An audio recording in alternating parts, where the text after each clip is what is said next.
प्रबाद पुरुष बिजु पट्टनायक जयंती पालित बलांगीर बिजु पट्टनायक शिशु उद्यान ठारे बिजु जनता दल पक्षरु प्रबाद पुरुष बिजु पट्टनायक जयंती पालित हो जाइछि। एथिरे बलांगीर विधायक कलिकेश नारायण सिंहदेव जोगदेई प्रबाद पुरुष बिजु पट्टनायक प्रतिमूर्ति रे पुष्पमाल्य अर्पण करने सह तांको स्मृति चारण करथिले। अन्यमानंक मध्यरे बलांगीर पौराध्यक्षा लिका साहू, जिला परिषद अध्यक्षा देवकी साहू समेत बिजु जनता दलर कर्मकर्ता माने उपस्थित थिले। स्वर्गत बिजु पट्टनायक त्रिस्तरीय पंचायत संस्था लगी और महिला सशक्तिकरण लगी अनेक अवदान थिला।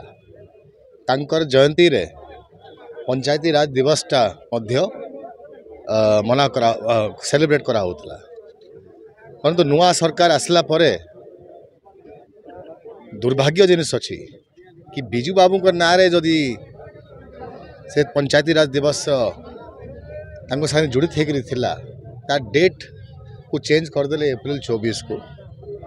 आ जो छुट्टी मिलूला बिजू बाबू के जयंती रे लोकों को बिजू बाबू को स्मरण करने लगी सेटा मध्य कैंसल करदे।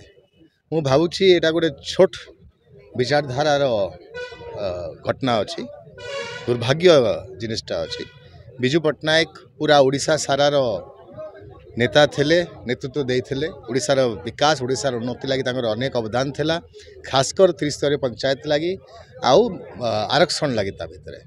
तेणु दुर्भाग्य जिनिस अच्छी कि नुआ सरकार जे पदक्षेप जे नहीं बिजू बाबूंकर अपमान है तार संगे संगे त्रिस्तरीय पंचायती संस्था का अपमान।